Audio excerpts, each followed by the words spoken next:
How to check your Temu purchase history. Hello everyone and welcome back to our channel. So let's get started. First, open your Temu app and you will be taken to the home page. At the bottom, look for the option labeled U and tap on it. On the U page, find and click on your orders option.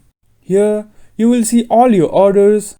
To check the items that are still being shipped, click on processing.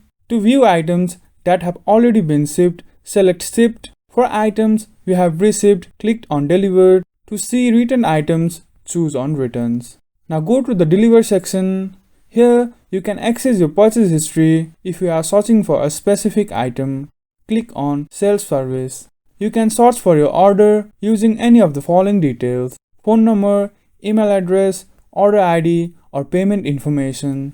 Just select one of these options and follow the prompts. That's how you can easily check your Temu purchase history.